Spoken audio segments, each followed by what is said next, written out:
Good morning, ARMR Insiders. Welcome to the morning call. Thanks for joining. Let's dive right in. I'm sharing with you, as always, my thoughts on how I'll be day trading and investing / swing trading. So, obviously, this is the ARMR investing way. This is how I manage my own personal capital. So, make your own decisions on how you trade and invest.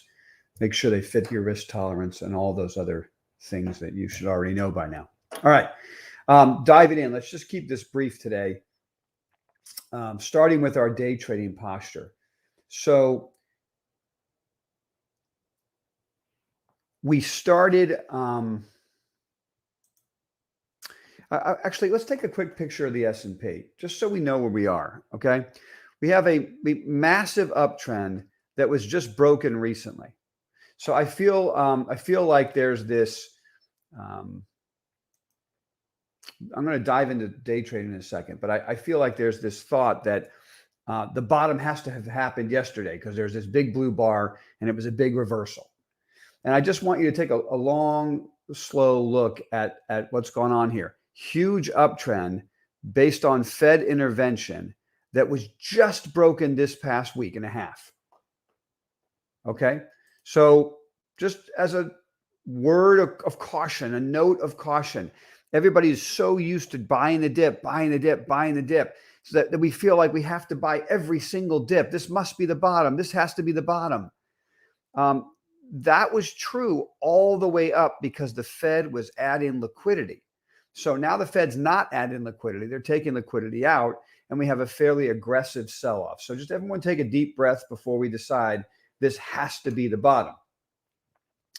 What we have tomorrow is Fed Day. So this is kind of how I'm going to be, what am I thinking from a day trading standpoint? I don't expect some large directional move in the market. That would be strange to me. I do expect a lot of volatility. So there should be some good day trading opportunities, long or short. So we're risk monitor red, negative gamma environment. We had some of that excess negative gamma, all those puts. Some of them got sold yesterday. People booked profits. That created the rally. But still negative gamma, still risk monitor red. None of that's changed. Fed meeting tomorrow, so a lot of jockeying for position. Some people I can see adding puts in front of that, some taking off. So what we're looking for, and I guess this is something really important to add. You've heard me say before that the best time of day to trade is between 10 o'clock and 11:30. That's when the ARMR Day Trading way sets up the best. That's true in a risk monitor green, yellow type situation. Fed's adding liquidity, grind higher market. You get that crazy Ivan in the morning and the market grinds higher all day. Okay, that's not the market we're in right now. We're risk monitor red. We're high volatility. We're negative gamma. We could get a trading opportunity at any point during the day. It's much more difficult to trade in a market like this. You've got to be vigilant. You have to stay in your seat all day. You have to stay committed. And you have to trade every single entry you see. It's not as easy as a risk monitor green market, where it's a grind higher market day after day after day. You get these crazy Ivan sell-offs, reversal triggers, grind higher all day, trades over, thanks for playing. Not like that in this market. So strap in, grab lunch at the desk, stay involved. Don't have a position size on that's too big, because it's in a risk green type of situation, positive gamma situation, there are not many opportunities, and the ones you find work at a high probability, right? So the entry points we get, maybe 8 times out of 10 make money. So it's like, it's beautiful. It's a bull market. In this type of a market, the numbers probably drop to maybe 6 out of 10, 7 out of 10 if we're lucky. That means there's going to be a couple trades in the morning that don't work. So you've got to have smaller position sizes on. Look at the swings that are occurring in the market. They're huge. NASDAQ was down 5% at the low, closed up at the end of the day. So the massive size of the volatility should reduce the size of the position. So the way I view it, the first trade, I I believe that there's the possibility for like 3 trades a day on the long side. The first 2 could be losses. The third turns out to be the huge winner. So you've got to stay involved all day. So what you want to do is have your position size on the first trade that you can then increase 50% on the second trade and increase another 50% on the third trade, right? So your third trade's double the size of your first trade. That's just a ballpark thought for you. You could do whatever suits you, as you should, right? You shouldn't be following what I do. You should figure out your own risk tolerance and make your own choices. But I'm just using it as a guide. So whatever. Now, if it's risk monitor green, grind higher market, I'm going to put on almost my largest position size in that 10 to 11:30 time slot, because there's usually just 1 trade a day and it works at a high probability, right? So this trading is totally different. Smaller size at the beginning. Now, if we capture a smaller trade and the thing just skyrockets all day, we're going to make a lot of money and we'll have no losses to make up and it'll be a great day. And you can't be greedy and say, oh, but I should have had twice as much on. Not in this environment. I'm talking from experience. Okay. Learn from my mistakes. All right. Trying to share with you guys what I've learned over the years, what I just learned yesterday. All right. So we're all in this together. We're sharing ideas. And I want to express to you, this is a thought I've been having for the last couple of weeks. And while I've had some really big days over the last couple of weeks, I've also had days where my execution's been wrong. And it's always because of the position size early in the morning during a risk monitor red. So we've got to adjust and adapt to the market. So those are my thoughts for you this morning. For the day trading side, I'll get to investing in a minute, but just one more thought on the day trading side. So the market's going to gap down this morning. That's ideal for a long trade. I told you guys, I wrote this last night into the Slack room. When you have massive reversal days and they gap up the following morning, it's usually a short setup. And if they gap down the following morning, usually the first trade will be a long setup. So I'm looking for a move down to the prior day VWAP, the prior day armrVWAP. When it gets there, that's the very important location. I did exhaustive work last night. I stayed up late going over a ton of charts. Took a break to put the kids to sleep, came back and kept working on it. Looking at periods where the Fed was reducing liquidity and we had a market sell-off. And I wanted to see what the intraday trading behaviors were. And so without a doubt, if the market had gapped up this morning, it'd be a no-brainer. It'd be a short opportunity. The gapping down this morning, testing the VWAP will be the key location, prior day's VWAP. And so the reason the ARMrVWAP and any VWAP, but the ARMrVWAP is so important on days like this, reversal days like yesterday, is that there's the institutions are executing at the VWAP. Then the market skyrockets above VWAP. That's pure and simple. Puts being sold, market makers being forced to buy the underlying. Now you're 3, 4, 5 standard deviations away from the ARMrVWAP. There's no real buying going on there. There's just forced buying based on, different mechanisms inside the market. When that forced buying is over, by the end of the day, it's over. Great. It could have been a gap up today. It would keep going, but it's over. Market gaps back down to where the real price is. The volume weighted average price is the real price.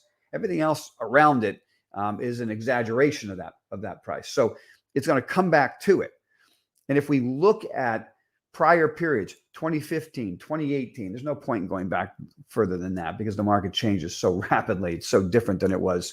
Even 2015, you could question, right? But 2018 was a really good period of time to go look at what happened the last time the Fed was reducing liquidity and how the market traded on a day-to-day basis. But that prior day VWAP is key. So if we get down there and get one of our 5 reversal triggers, we're putting money to work. Okay? Volume reversal, median bar reversal, 3-bar reversal, a double bottom or higher low type of reversal. And then that last reversal is a sell-off that's really aggressive that might take us even below that VWAP, right, for a period of time. Maybe the sell-off is more than 2 hours. right? And then you turn and break above the first standard deviation below the VWAP. That trade only works if the standard deviations have fanned out so far below the VWAP that there's a lot of room back to the VWAP. That trade really works. So if one of those 5 setups occur somewhere around prior day VWAP, we're going to hit that hard on the long side. Okay. However, if the market gets down to that VWAP and can't get above it and breaks down after a period of consolidation, that's the short opportunity. So we're going to look for both in this market. Okay, and we'll see what we get. Now, from a investing point of view, looking at this chart again, looking at let's take a look at the NASDAQ 100 while we're thinking about this. From an investing point of view, and you can see this is like massive breakdown. So the first thing I would say is just do the eye test. Do you feel like this is falling off a cliff and you absolutely have to get involved immediately? Just ask yourself the question. It's just a simple eye test. There's a massive uptrend with a destructive collapse below any moving average that would support it.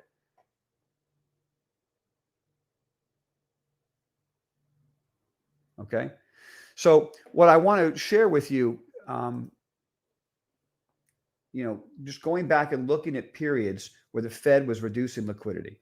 That's what we're dealing with right now. There are many reversal days in the decline. We also looked at the collapse of 2020. Now, that was pandemic related.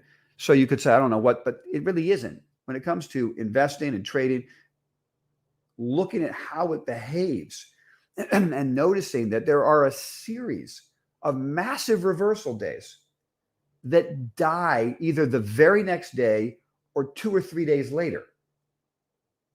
So before you get emotionally attached to the idea that you've got to get long the market because there was a reversal day yesterday, go do some homework and look at prior collapses. There's a series of reversal days. They don't necessarily look exactly like that. They have other patterns, but they're just as in the moment you would be just as sure oh my God, that's got to be the bottom, right? And they're not. They reverse and implode a couple days later. So just be advised, this is the first reversal bar of the first sell-off we've seen in like 2 years. I mean, aggressive sell-off. We've had a couple sell-offs, but the first time the markets have broken below key moving averages, 200-day moving average. I mean, so do some homework and go look at prior sell-offs. You're going to see it happens a number of times before the market actually bottoms. Now, here's the caveat. If the Fed comes out tomorrow and sees the error of their ways and is concerned about the stock market and says we're going to slow down the taper, we've decided not to raise rates at all this year, even though people think they're raising rates 3 times this year.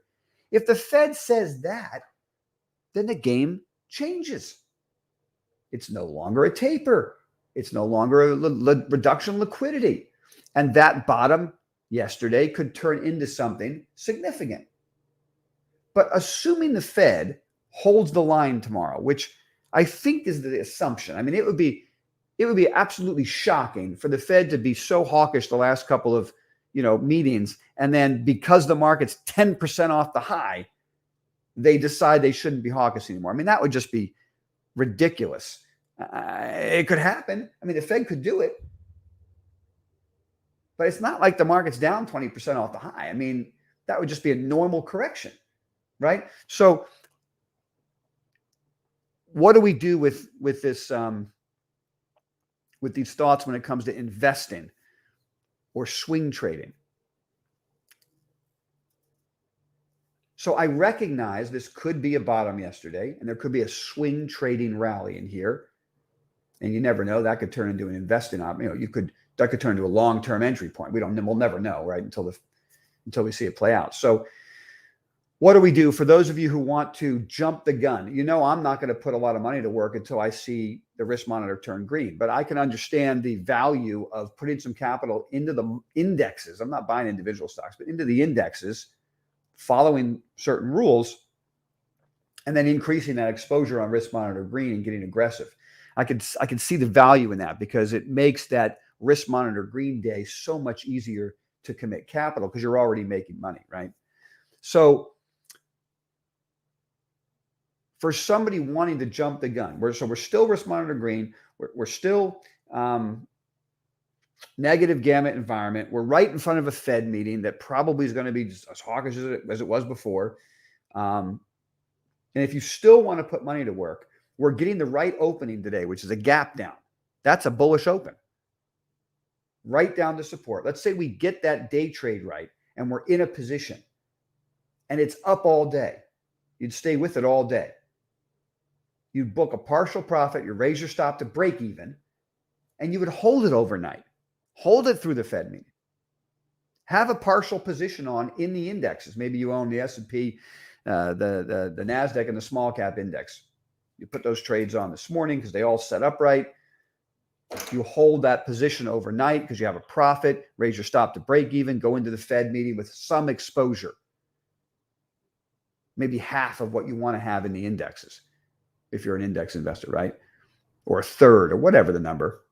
And then let's say the Fed's dovish and the market skyrockets and we get risk monitor green. You double the position on the risk green and you start looking for individual stock ideas off of the whiteboard to put in the portfolio. That I can understand that process. If you have an interest in doing it, that's how I would do it. But I wouldn't be so quick to assume just because the market had a big update Monday, which by the way, I mean, if you were with me on the Saturday week in review, I said it right there on the week in review. I said, I expect Monday to be a reversal day. I expect Tuesday to be up. Wednesday, who knows? It's going to depend on what the Fed says. Thursday, Friday will tell us if we're in a bear market or the bear market correction's over. Because the weekly close is more important than the daily. A weekly close that was really aggressive might get us risk monitor green. So those are my thoughts for you right now. I may even follow that path. I may even put trades on this morning. And if they rip higher all day, hold a piece. What would be the risk? Great. I got a piece on early. Things skyrocket. I'll hold it into the close. We'll see what the Fed says. If the thing implodes, I get out at break even. No harm, no foul. Right? And if the thing skyrockets, I got a piece on after what looks like a possible hammer bottom. But when I do the eye test and I look at that pattern, that doesn't look like I should be running around buying a whole bunch of stocks, hoping that the market's bottom. It looks like a reversal day on a Monday after some unbelievable selling that took us below key support. And it looks like a bunch of puts got dumped in front of the Fed meeting, getting themselves ready for whatever's happening next. And it happens on big volumes. So I get it. I mean, the Investors Business Daily, the IBD, the swing trader, IBD, they have different versions. They got long the market yesterday for a swing trade. I mean, I get it. You could try it, but just, don't be delusional and think that it has to be a bottom. Go look at prior sell-offs. The first quote, that has to be look at that massive top that broke down. So we had a reversal day. I mean, if you look at prior sell-offs, the first quote, that has to be the bottom. Within a week, new lows are already happening. So let's get a week from now and tell me where we're at. And if we're building a base, hey, I'll get more bullish. So those are my thoughts for you today. All right. Any questions before we go?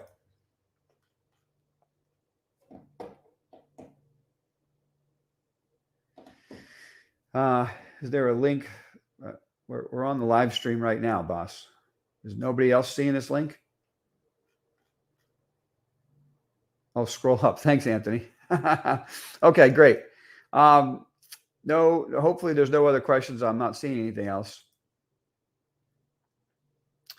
So those are my marching orders. I won't be buying any individual stocks. I'll be looking for a day trade. The gap down is bullish to me, so I'm looking to put trades on from the long side. If that works, I might hold some of those indexes overnight, depending on how it trades. If it fails at the VWAP, I'll be putting on a short. That's the setup. All right, I'll see you all on the live trading desk somewhere around 9:15, 9:20, and we'll get our day started. Everybody have a great day out there. Stay nimble. Don't force your will on the market, and keep your position sizes commensurate to the volatility we're seeing right now, right? When volatility subsides, we can increase the position size. All right, take care, everybody.